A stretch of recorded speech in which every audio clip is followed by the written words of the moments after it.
ওর মুখের অবস্থাটা তোমরা একবার দেখো, দেখা মুখটা দেখা, কি করেছিস।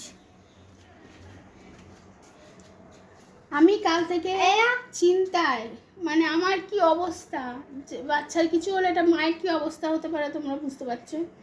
আর এই অবস্থাতেও জ্বালাতন করে যাচ্ছে। কালকে যখন আমি স্কুলের দিকে যাই তখন একটা সববাহী গাড়ি, যেখানে কোনো সব ছিল না, শুধুই গাড়িটা ছিল, পাশে কেউ একজন মারা গেছিলো ওর স্কুলের রাস্তায়। তো যখন আমি যাই, ওটা পাস করি, আমি মায়ের সাথে কথা বলছিলাম, আমার দেখে না, আগে তো আমি অনেক সববাহী গাড়ি দেখেছি, সববাহী গাড়ি দেখেছি, আমার কিছু হয়নি। কিন্তু কালকে আমার শরীরটা এত খারাপ করে উঠলো, আমি জানি না কেন, যাই হোক। তারপর সেই সব গাড়ি পাস করে আমি যাই, আর যেখানটা করে এই আমার চুলটা খোলা ছিল, আর দুপুরবেলা তো ছিলই, জানোই তো ওদের স্কুল কখন ছুটি হয়, আমি যাই, বেরোই।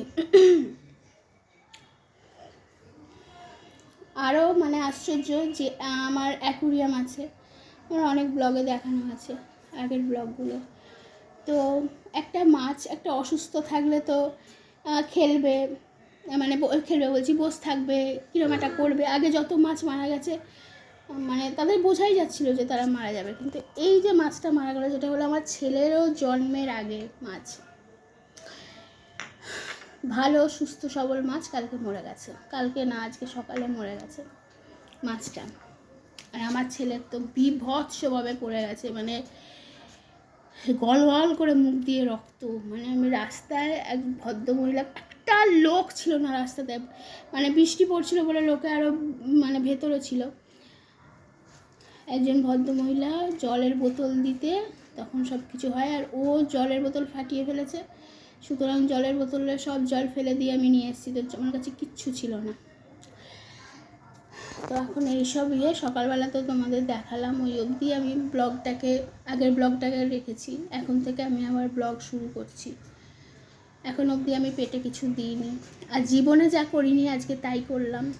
আমি তো আজকে রথ, কত সুন্দর করে আমি বৃহস্পতিবারে পুজো করি, ব্লগ করি, তোমাদের দেখাই।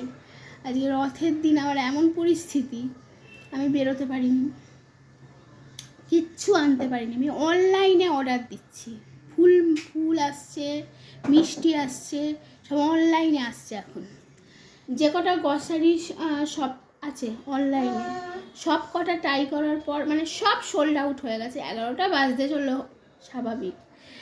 এবার মালা পেলাম না, আর ফুল আমাদের গাছে যা আছে হয়ে যাবে। আম পাতা আর মা লক্ষ্মীর জন্য একটা পদ্ম, আর হলো একটা মিষ্টি, এই অর্ডার করলাম, এই চলে আসার সময় হলো।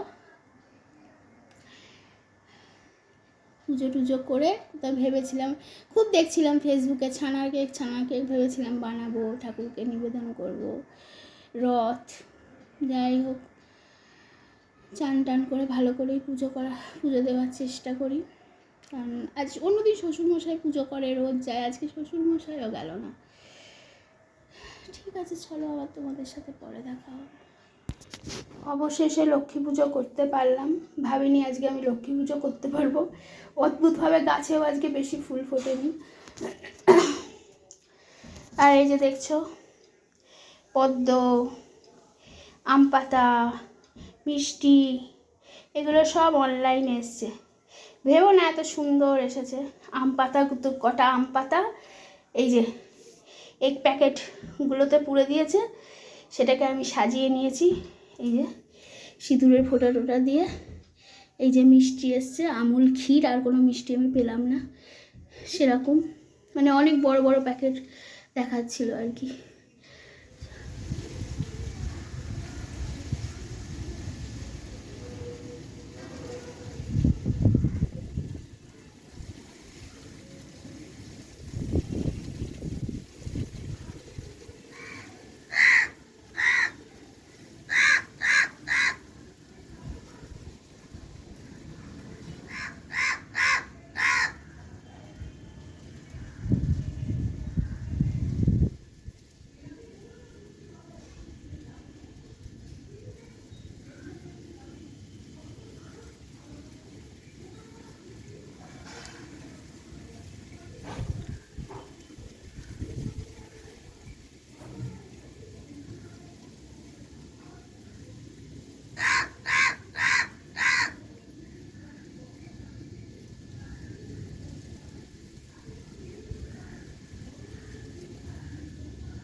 হয়ে গেছি। আমি যেহেতু পশু পাখি ভালোবাসি না, আমি ওদের ভাষা বুঝি। ও খাচ্ছে আর সবাইকে ডাকছে যে এখানে আয়, খাবার দিয়েছে, মানে ওরা অপেক্ষা করে, দূর দূর থেকে ওরা অপেক্ষা করে যে মানে আমি এসছি মানে কিছু বাতাসা মিষ্টি ওখানে পড়বে। আজকে আমি না অনেকক্ষণ বাতাসা বা মিষ্টি দিয়ে দাঁড়িয়ে থাকি কেউ আসে কি না। তো কোনো দিন মানে সেরকম অত দাঁড়াতে পারি না, জানো তো আমাকে ছেলেকে আনতে যেতে হবে স্কুলে খেয়ে দে। তো আজকে আমি মানে দেওয়ার খানিকক্ষণ বাদে চলে এসছে। যাই হোক, ওরা খাক। সবাইকে আবার ডাকছে আয় আয় আয় আয় করে। আমাদের ভাষা বুঝি, ভালোবাসি বলে। তো ছেলেকে খাইয়ে দাইয়ে ওষুধ খাইয়ে এখন ঘুমোচ্ছে। এবার আমি খেয়ে দিয়ে নিয়ে ওর একটা জেল দিয়েছে, যেটা ঠোঁটে লাগানো, এখানে লাগানো আর দাঁতে লাগানো, যেতে এখানটা করেই লেগেছে ওর। তো সেটা করবো। আমি খেয়ে নিই। সকাল থেকে কিচ্ছু খাইনি, সেই চা বিস্কুট খেয়েছিলাম, আর কিছুই খাইনি। এখন প্রায় 1:30 পৌনে 2 বাজতে চলবে।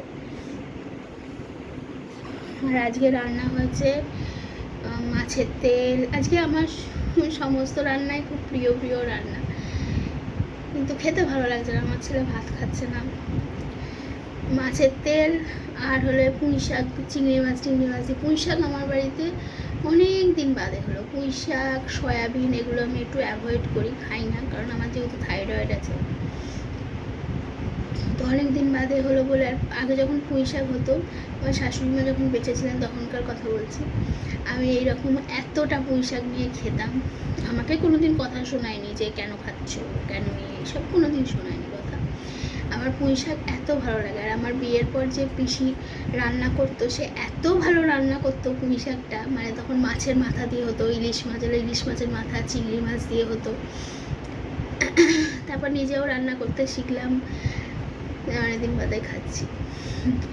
ঠিক আছে, চলো খাওয়া দাওয়া করে নিয়ে একটু আমি শোবো। আবার বিকেলবেলা উঠে ছেলেকে খাওয়াবো, দাওয়াবো।